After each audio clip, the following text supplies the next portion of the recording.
बिस्मिल्लाहिर्रहमानिर्रहीम। अस्सलाम वालेकुम नाज़रीन, आप 49 न्यूज़ का स्पेशल न्यूज़ व्लॉग देख रहे हैं। मैं हूं बाबर अली बिशारत। जिला कसूर समेत पाकिस्तान की अहम खबरें पेश करते हैं। सुप्रीम कोर्ट के अंदर होने वाली अहम समाअत और उसके साथ साथ जो हुक्मरान इत्तेहाद की एक अहम प्रेस कॉन्फ्रेंस वो भी आपको बताएंगे। उसके साथ लाहौर हाई कोर्ट के अंदर जो है वो एक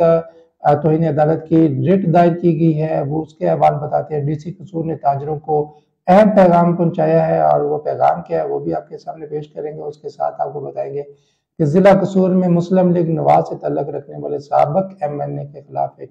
थाना के अंदर रपट दर्ज की गई है, उसके बारे में भी आपको तफसील से आगाह करते हैं। मगर सबसे पहले सुप्रीम कोर्ट के अंदर जो है वो supreme court practice and procedure bill के खिलाफ जो रिट पिटिशंस दायर की गई थी, उन तमाम रिट पिटिशंस को यकजा करके सुप्रीम कोर्ट ने गुज़श्ता रोज जो एक 8 रुकनी बेंच तश्कील दे दिया था उनकी समाअत के लिए। और वो उस बेंच के सरबराही वो chief justice Pakistan justice Umar Ata Bandial कर रहे हैं। और इसकी समाअत आज हुई है और समाअत के अंदर जो वकीला ने अपने इब्तदाई दलाइल दिए और इब्तदाई दलाइल के बाद जो है वो बेंच ने जो है वो मुख्तलिफ नोटिस जारी करते हुए, जिसमें अटॉर्नी जनरल पाकिस्तान और पाकिस्तान बार काउंसिल और दीगर बार काउंसिल्स के अलावा सियासी जमातों को भी नोटिस जारी किए हैं और इतने तमाम लोगों को आइंदा समाअत के ऊपर अदालत में पेश होकर इस केस के बारे में दलाइल देने के बारे में कहा गया है। अदालती मामलीन मुकर्रर किए जाने का भी इम्कान जाहिर किया गया है। आज की इस अहम समाअत के खिलाफ जो हुक्मरान इत्तेहाद की जो है उन्होंने भी आज एक अहम प्रेस कॉन्फ्रेंस की है। उस प्रेस कॉन्फ्रेंस के अंदर जो वजीर कानून आजम नज़ीर तारड़ है उन्होंने खिताब करते हुए कहा कि ये आज की जो समाअत है ये कबल अज़ वक्त है और सुप्रीम कोर्ट के अंदर जो है वो अभी पाकिस्तान के अंदर जो है supreme court practice and procedure bill जो अभी मंजूर नहीं हुआ और जब तक ये बिल मंजूर नहीं होता तो उसके बारे में इसके खिलाफ समाअत करना जो है वो गैर कानूनी और कबल अज़ वक्त है। जब ये बिल पास हो जाएगा तो उसके वक्त इसके ऊपर समाअत की जा सकती है। और दीगर शुरका ने जो है वो इस बेंच की फॉर्मेशन के ऊपर जो एतराज़ करते हुए कहा कि अगर फुल कोर्ट इसको फैसले को सुनेगा और इस समाअत को केस को सुनेगा और उसके ऊपर अपना फैसला सदर करेगा तो वो काबिल कबूल होगा। 8 रुकनी बेंच का फैसला जो है वो वन साइडेड है और ये उन्होंने ये तासर देने की कोशिश की कि ये वही लोग हैं, ये वही बेंच है जो चीफ जस्टिस उमर अता बंदियाल के ग्रुप के लोग हैं।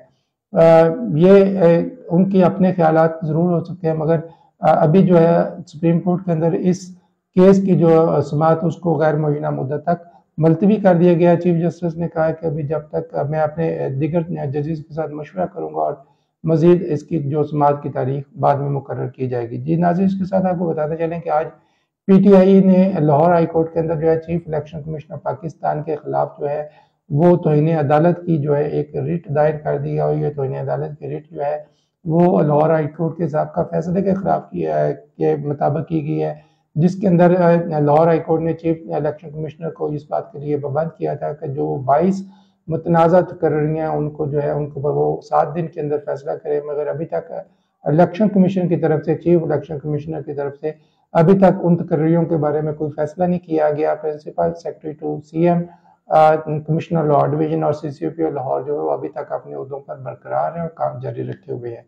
पिटीशन दायर कर दी गई है, उसके जो आइंदा अहवाल होंगे वो आपके सामने पेश करते रहेंगे। नाज़रीन, के साथ आपको बताएं कि आज DC कसूर अरशद हुसैन भट्टी ने भी जो है एक जिला कसूर के ताजरों के नाम जो एक अहम पैगाम उन्होंने जारी किया और उन्होंने कहा कि जो ताजरों के लिए व्हाट्सएप ग्रुप बनाया गया है, तमाम ताजर जो है वो दिन 12 बजे तक अपने स्टॉक को उस व्हाट्सएप ग्रुप के अंदर जो है वो अपलोड करें ताकि जो ज़ख़ीरा अंदाज़ों के खिलाफ कार्रवाइयाँ की जा रही हैं वो उनसे वो बच सके। जो ताजर जो है दिन 12 बजे तक अपने स्टॉक को व्हाट्सएप ग्रुप के अंदर अपलोड नहीं करेंगे और उनके पास से जो भी स्टॉक रिकवर किया जाएगा वो ज़ख़ीरा अंदोज़ी के ज़ुमरे में आएगा। DC कसूर के इस पैगाम को तमाम असिस्टेंट कमिश्नर्स ने अपने अपने सोशल मीडिया अकाउंट्स के ऊपर जो है वो अपलोड कर दिया है और तमाम ताजर तंजीमों को भी यह पैगाम पहुंचा दिया गया है। जी नाज़रीन, इसके साथ आपको बताते चले कि आज थाना सराय मुगल के अंदर जो है वो एक रपट दर्ज की गई है SHO थाना सराय मुगल सब इंस्पेक्टर मोहम्मद शरीफ की जानब से, जिसके अंदर उन्होंने बताया कि साबिक MNA राना मोहम्मद हयात ने उनको फ़ोन करके किसी केस के मुतल्लिक़ असर अंदाज होने की कोशिश की और अपने जो उनकी मुतल्लिक़ा पार्टी थी जिनके बारे में उन्होंने कहा कि ये मेरी पार्टी है, उसके लिए जो है वो SHO के ऊपर दबाव बनाते रहे, लेकिन वो उसमें नाकाम रहे और उन्होंने ایس ایچ او کو بات نہ ماننے کے لیے دھمکیاں بھی دی اور غیر مناسب رویہ اختیار کیا۔ اس غیر مناسب رویے کے خلاف جو ہے وہ ایس ایچ او نے آج وہ